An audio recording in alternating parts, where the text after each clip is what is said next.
अस्सलाम वालेकुम dear students, क्या हाल चाल है। उम्मीद है आप सब खैरियत से होंगे। मैं हूं हुसनैन तुफैल और आप देख रहे हैं जी P&M लर्निंग। जैसा कि हमने पहले भी बताया हुआ है कि हमने ये जो सीरीज़ स्टार्ट की हुई है ये इंग्लिश मीडियम और उर्दू मीडियम दोनों तरह के स्टूडेंट्स के लिए हेल्पफुल होगी। तो आज हम सीरीज़ का अगला लेक्चर स्टार्ट करने जा रहे हैं जी। पिछले लेक्चर में हमने प्रॉब्लम्स किए थे, आज हम पढ़ेंगे जी डैम्प्ड ऑसिलेशन। ठीक है जी।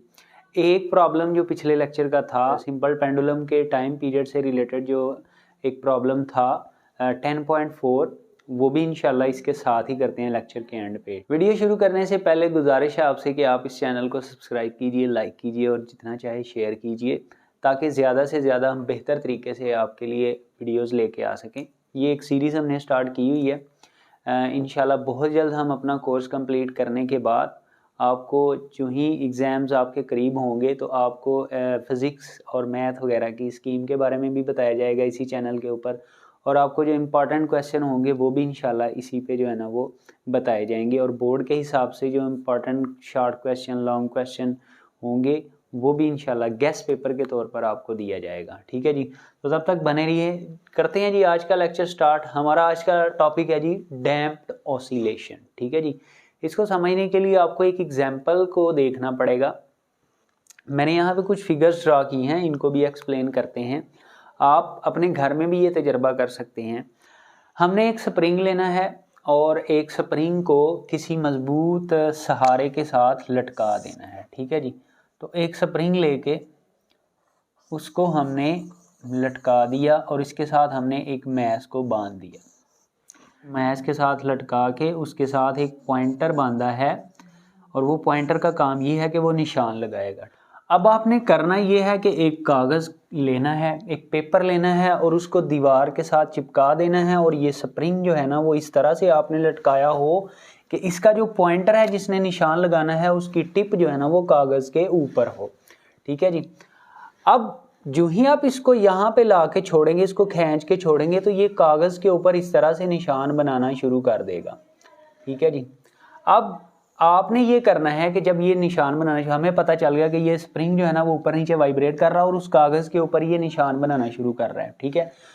अब आपने करना ये है कि इसको वाइब्रेट करवाना है और उधर से जो है ना वो कागज़ को खींचते जाना है। जो ही आप इसको वाइब्रेट करवाएंगे ये ऊपर नीचे अपने हिसाब से वाइब्रेट कर रहा होगा और उस कागज़ के ऊपर निशान भी बना रहा होगा।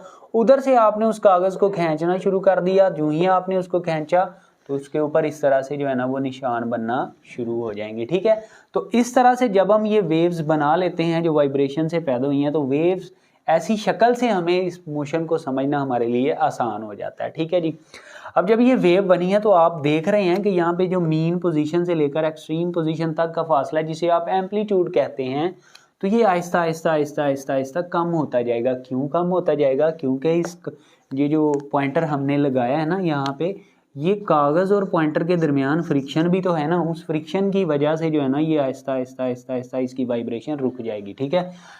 इवन कि अगर आप कोई भी ऐसी टाइप देख लें वाइब्रेशन की, जैसे बॉल बाउल सिस्टम है, पेंडुलम है, मैश स्प्रिंग जिसे हॉरिजॉन्टल सरफेस के ऊपर रखा गया है, आप जब वाइब्रेशन करवाते हैं किसी चीज़ को तो उस चीज़ की वाइब्रेशन जो है ना वो आहिस्ता आहिस्ता आहिस्ता आहिस्ता रुक जाती है और वो दोबारा अपनी मीन पोजीशन पे आ जाता है। ऐसा क्यों होता है? ऐसा होता है फ्रिक्शन की वजह से। तो जब इस साम वाइब्रेट कर रहे होते हैं किसी रेजिस्टेंस की मौजूदगी में, तो फिर वो उनके एम्पलीट्यूड को आहिस्ता आहिस्ता आहिस्ता फ्रिक्शन कम कर देती है। ठीक है जी। और फ्रिक्शन जो है ना उनके एम्पलीट्यूड को कम क्यों कर रही होती है? क्योंकि फ्रिक्शन के खिलाफ वर्क हो रहा होता है। ठीक है। तो उस वर्क की वजह से उसकी एनर्जी ज़ाया हो जाती है, और जब सारी एनर्जी ज़ाया हो जाती है तो बॉडी रेस्ट में आ जाता है। ठीक है। तो उस एनर्जी के ज़ाया होने की वजह से जो एम्पलीट्यूड है ना वो आहिस्ता आहिस्ता आहिस्ता आहिस्ता कम होता जाता है। ये क्वेश्चन भी पूछा जाता है, एक्सरसाइज में क्वेश्चन है कि वाइब्रेटरी मोशन में जो जिस्म होते हैं, वाइब्रेटरी मोशन पर अमल पैरा जो जिस्म होता है, उनका एम्पलीट्यूड आहिस्ता आहिस्ता आहिस्ता कम क्यों होता जाता है? ठीक है जी। तो उसकी वजह यही है कि फ्रिक्शन जो है ना उनकी एनर्जी को ज़ाया कर देती है। ठीक है जी। तो ये जो फ्रिक्शन की मौजूदगी में सिस्टम की जो ऑसिलेशन है, ऑसिलेशन मतलब वाइब्रेशन, वाइब्रेटरी मोशन, इसी मोशन को हम बोलते हैं डैम्प्ड ऑसिलेशन। अगर डेफिनेशन के हिसाब से देखा जाए तो हर एक वाइब्रेटरी मोशन डैम्प्ड ऑसिलेशन है। क्यों? क्योंकि डेफिनेशन क्या कहती है कि फ्रिक्शन की मौजूदगी में सिस्टम की ऑसिलेशन, फ्रिक्शन तो भाई दुनिया से खत्म ही नहीं हो सकती, तो इसलिए डेफिनेशन के हिसाब से हर एक मोशन डैम्प्ड ऑसिलेशन है। लेकिन हम मखसूस केसेस में ऑसिलेशंस को डैम्प्ड ऑसिलेशन कहते हैं। वो मखसूस केसेस कौन से हैं? जब रेजिस्टेंस की मिकदार बहुत ज़्यादा होती है, हाई रेजिस्टेंस पर, ठीक है जी। और इसी चीज़ को हम इस्तेमाल करते हैं और एप्लीकेशन भी इसकी डेली लाइफ में हमें देखने को मिलती हैं, और वो है गाड़ियों का शॉक अब्जार्बर की एक मिसाल, मोटरसाइकिल का या गाड़ियों के जो शॉक अब्जार्बर होते हैं, ठीक है जी। अब शॉक का मतलब होता है झटका, और अब्जार्बर का जो मतलब होता है वो है जी जज़ब करने वाला, झटके को जज़ब करने वाला, ठीक है। इसके नाम से ही आपको पता चल गया होगा कि ये कोई ऐसा पुर्जा है गाड़ी का जिसने झटके को कम करना है, ठीक है। अब ये कैसे काम करता है, ठीक है। जिनके घरों में बाइक है वो भी देख सकते हैं, उनकी गाड़ियों के आगे भी, बाइक के आगे भी शॉक लगे हुए होते हैं, ठीक है जी। और कुछ कारें वगैरह जो होती हैं ना, उनके अंदर भी जो है ना, उनके भी पहियों के साथ जो है ना वो ये शॉक अब्जार्बर लगे हुए होते हैं, ठीक है जी। अब यहाँ पे जो है ना वो इसके बाहर वाली साइड पे एक स्प्रिंग होता है, तो मैं यहाँ पे स्प्रिंग भी ड्रॉ कर देता हूँ, ठीक है जी। इसके स्ट्रक्चर की तरफ अगर हम गौर करें तो ये वाला जो हिस्सा है ना इसका, ये गाड़ी की ऊपर वाली सतह के साथ अटैच होता है, और ये वाला हिस्सा उस पहिए के साथ अटैच होता है जो कि रोड पर चल रहा है, ठीक है जी। अब ये पहिए के साथ अटैच है, जो ही कोई खड्डा आएगा तो ये पहिया जो है ना वो नीचे की तरफ होगा, और ये शाख भी जो है ना वो, ये वाला जो हिस्सा इसका नीचे वाला, ये भी नीचे की तरफ होगा, ठीक है जी। तो ये जो स्प्रिंग है ना ये ओपन होगा, ठीक है। और जो ही ये खड्डे से बाहर निकलेगा उस वक्त इसने ऊपर की तरफ आना है, और ये जब ऊपर की तरफ आएगा, अगर ये स्प्रिंग ना हो, ठीक है, और ये डायरेक्टली ये पूरा एक्सल इसके साथ अटैच हो, तो फिर पूरा झटका ऊपर तक जाएगा, ठीक है। तो होता ये है कि ये जो ही ये खड्डे में पड़ता है और ये फिर ये ऊपर की तरफ आता है, तो ये स्प्रिंग दब जाता है, ठीक है। और जब ये ऊपर की तरफ आ रहा होता है तो स्प्रिंग क्या करता है, दब जाता है, ठीक है। और स्प्रिंग जब दब जाता है ना तो फिर ये यकदम खुलेगा भी, अगर खाली स्प्रिंग हो तो उस यकदम खुलने से फिर झटका भी लगेगा, ठीक है। तो हमने क्या करना है, तो शॉक अब्जॉर्बर में क्या करता है, उस यकदम स्प्रिंग के ओपन होने से बचाने के लिए जो इसका अंदरूनी हिस्सा होता है ना उसमें ऑयल डाला हुआ होता है हमने, ठीक है, कोई तेल वगैरह डाला हुआ होता है, ठीक है।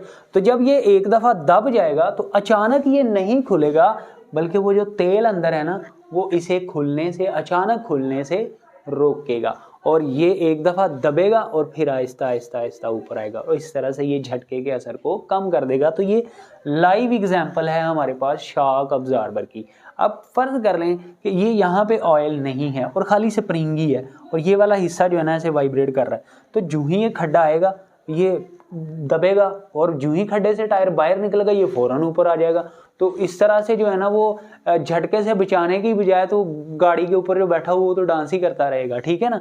तो यहाँ पे क्या होता है, इसमें इसके अंदर ऑयल डाला हुआ होता है, नीचे वाला हिस्सा जो ही ये पहिए के साथ खड्डे में जाता है और फिर बाहर आता है, तो ये ऊपर की तरफ जब जाता है तो ये स्प्रिंग भी दबता है, और स्प्रिंग को फौरन खुलने से रोकने के लिए ये जो हिस्सा है ना इसके अंदर क्या डाला हुआ है, ऑयल डाला हुआ है, ठीक है जी। और वो ऑयल इसको बहुत ज़्यादा रेजिस्टेंस देता है, बहुत ज़्यादा मुज़ाहमत देता है।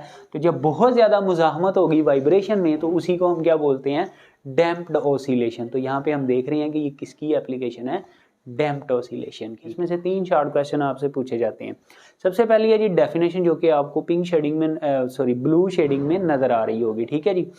दूसरी बात ये पूछी जाती है जो कि मैंने शुरू में आपको बताई थी कि एक्सरसाइज के अंदर जो क्वेश्चन है कि वाइब्रेटिंग एट साउंड का जो एम्पलीट्यूड है ये आहिस्ता आहिस्ता आहिस्ता आहिस्ता कम क्यों होता जाता है, ठीक है। तो इसकी वजह भी मैं आपको बता चुका हूँ, और आपको यहाँ पे स्क्रीन के ऊपर ये नज़र भी आ रही है, तो मैंने इसको हाईलाइट किया हुआ तक आपने कर लेनी है, ठीक है जी। तो उसके बाद तीसरा जो शॉर्ट क्वेश्चन है वो इसमें ये आता है, या तो ऐसे पूछ लिया जाता है कि गाड़ियों के शॉक अब्जॉर्बर कैसे काम करते हैं, ठीक है, या और इंग्लिश मीडियम वालों को जो है ना वो ये कहा जाता है कि how shock absorber of a car work, ठीक है जी।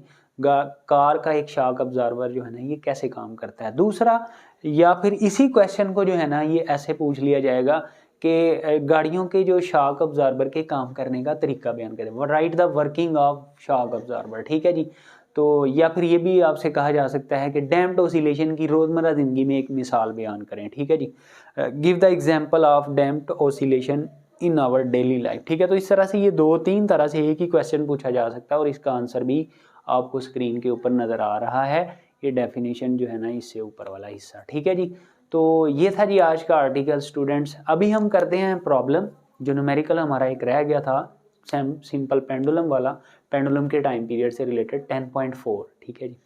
10.4 में ये हमसे कहता है कि एक पेंडुलम है और वो एक वाइब्रेशन 2 सेकंड में मुकम्मल करता है। A pendulum completes it's one vibration in 2 seconds. ठीक है जी। तो आपको मैंने 4 डेफिनेशन मैंने करवाई थी, time period, vibration, frequency, amplitude. ठीक है जी। तो इसमें जो डेफिनेशन थी टाइम पीरियड की वो ये थी कि एक वाइब्रेशन मुकम्मल होने के लिए दरकार वक्त। ठीक है जी। The time needed to complete one cycle और वाइब्रेशन। ठीक है जी, राउंड ट्रिप। मतलब आपको यहाँ पे पहली चीज़ क्या दे दी गई है, टाइम पीरियड, जिसे आप टी से ज़ाहिर करते हैं, और वो दिया गया जी 2 सेकंड। ठीक है जी। तो डेकोरेशन वगैरह जो है ना वो आप खुद ही कर लीजिए। अगर यहाँ पे लिखना है जी डाटा, गिवन डाटा, ठीक है जी, फिर उसे टू फाइंड, फिर उसके बाद फार्मूला, वी नो दैट, तो ये सब कुछ जो है ना वो आप कर लिए करें। मैं आपको बुक के अकॉर्डिंग करवाता हूँ और बुक में सिंपल होता है, ये सब कुछ नहीं होता। उससे आपको इजाफी नंबर नहीं कोई भी मिलने के। अगर आपने वो data, to proof, to find लिख दिया तो आपको बड़े अच्छे नंबर मिल जाएंगे। अगर आपने सिंपली अपना टाइम बचा के साफ सुथरा करके लिखा हुआ ना तो भी आपको पूरे नंबर मिल जाएंगे। ठीक है। तो बुक पे आप बुक वाले मेथड को देखा करें। ठीक है। बुक में ऐसा कुछ भी नहीं लिखा हुआ होता, एग्जाम्पल देखा करें आप। ठीक है। तो मैं यहाँ पे डाटा लिख देता हूँ, यहाँ पे आप डाटा लिख दिया करें सिंपल, और जो है ना ये बाकी टू फाइंड ये वो कुछ ना लिखा करें। ठीक है जी। सिंपली आपने डाटा में 2-3 बातें मैंने आपको न्यूमेरिकल करने के लिए बताई हुई हैं कि आपका डाटा जब आपने लिखना है तो यूनिट्स होने चाहिए उनके साथ, और दूसरा जो है ना वो लास्ट पे जब आंसर लिखना है तो उनके साथ यूनिट होने चाहिए। ठीक है जी। और फार्मूला सही आपने सेलेक्ट किया होना चाहिए, और आपको स्टेटमेंट पढ़ के डाटा लिखना चाहिए। तो सबसे पहले उसने कहा जी एक पेंडुलम है और वो एक वाइब्रेशन 2 सेकंड में मुकम्मल कर रहा है, मतलब हमें टाइम पीरियड उसका मिल गया। ठीक है जी। कहता है कैलकुलेट इट्स लेंथ, इसकी लंबाई फाइंड करो। तो एल हमने फाइंड करना है। ठीक है जी। जबकि जी की वैल्यू जो है ना उसने दे दी है हमें जी कितनी, 10 मीटर पर सेकेंड स्क्वायर। ठीक है जी। तो उसने डायरेक्ट नहीं था कहा कि एक पेंडुलम का टाइम पीरियड 2 सेकंड है, बस उसने हमें ये कह दिया, कंफ्यूज कर दिया थोड़ा सा कि वो एक वाइब्रेशन 2 सेकंड में मुकम्मल करता है, मतलब बात तो वही है। ठीक है जी। तो फार्मूला आपके सामने है जो मैंने यहाँ पे पिछले आर्टिकल में लिखा हुआ था, वो ये था, आप सिंपली यहाँ पे लिखें वी नो दैट। ठीक है जी। डाटा में बस ये मेंशन होना चाहिए कि आपको जो गिवन है वो सब कुछ लिखा होना चाहिए, और जो आपने फाइंड करना है वो लिखा होना चाहिए। बाकी आप वी नो दैट लिख के, या हम जानते हैं लिख के, या यूजिंग फार्मूला लिख के, ठीक है जी, आप इसको हल करना शुरू करें। तो यहाँ पे मैंने टाइम पीरियड का फार्मूला लिख देना 2 pi square root of L over G. आप वैल्यूज पुट कर देंगे जी। हमने क्या फाइंड करना है जी, एल। तो यहाँ पे ये चूंकि एल स्क्वायर रूट के अंदर है तो हम दोनों तरफ इसका स्क्वायर लेंगे, इसको खत्म करना पड़ेगा। तो यहाँ पे हम लिखेंगे taking square on both sides, दोनों तरफ मुरब्बा लेने से। ठीक है जी। और यहाँ पे उर्दू मीडियम वाले लिखेंगे जी हम जानते हैं। जब आप इस टी का स्क्वायर लेंगे, 2 का स्क्वायर हो जाएगा 4, और पाई का स्क्वायर भी आ जाएगा, और यहाँ पे जो है ना ये एल ओवर जी, और इसका भी हमने स्क्वायर ले लिया, तो ये स्क्वायर रूट से कैंसिल हो गया। ठीक है जी। तो T square is equal to 4 pi square root से हो चुका है जी कैंसिल। तो ये आ जाएगा हमारे पास एल ओवर जी। अभी हम फाइंड करेंगे एल, चूंकि हमने फाइंड करना है एल, तो एल को रहने देंगे इधर, ये जी इधर डिवाइड हो रहा है, इधर आके मल्टीप्लाई हो जाएगा टी स्क्वायर के साथ, और 4 पाई स्क्वायर इधर मल्टीप्लाई हो रहा था, इधर आके डिवाइड हो जाएगा। ठीक है जी। तो हम एल की वैल्यू यहाँ से कैलकुलेट कर लेंगे। टी की वैल्यू जो है ना ये थी 2 तो ये हो जाएगा 2 स्क्वायर मल्टीप्लाई बाई जी की वैल्यू है जी 10। ठीक है। और डिवाइडेड बाय 4, और पाई की वैल्यू है जी 3.14, और इसका स्क्वायर, 2 का square is equal to 4 multiply by 10, और नीचे आ जाएगा जी 4 मल्टीप्लाई बाई पाई स्क्वायर। हम देखते हैं जी क्या आता है। तो 3.14, और हमने इसका स्क्वायर वाली यहाँ पे ऑप्शन नहीं है, तो मैं फिर दोबारा इसको 3.14 से मल्टीप्लाई कर देता हूँ। ठीक है जी। तो ये हमारे पास आ जाएगा जी 9.8596, ये 4 से कैंसिल हो जाएगा, और 10 को हमने 9.8596 पे डिवाइड कर देना है। ये हमारे पास आ जाएगा जी 10 डिवाइडेड बाय 9.8596, तो ये आ जाएगा जी 1.01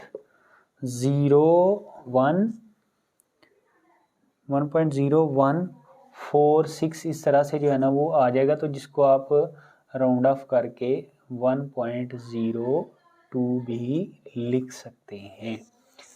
तो ये था जी हमारे पास लेंथ ऑफ पेंडुलम, ठीक है जी, जो कि आज का 10.4 प्रॉब्लम था, 10.4 न्यूमेरिकल था, जिसमें हमने पेंडुलम की लेंथ फाइंड करनी थी। और ये आप देख रहे हैं कि पहले 2 क्वेश्चन जो आपने किए थे ना बिल्कुल उसी तरह से ही है, ठीक है जी, बस फार्मूले में हर चीज़ वही है, वैल्यूज़ चेंज होती जा रही हैं, ठीक है जी। ये था जी आज का लेक्चर आपका क्लास 10 का। उम्मीद है आप सबको जो है ना वो इसकी समझ आ गई होगी। इस वीडियो को बार बार देखें, दूसरों को शेयर करें। नेक्स्ट लेक्चर तक जो है ना वो इजाज़त दीजिए, मिलते हैं अगले लेक्चर में। अल्लाह हाफिज़।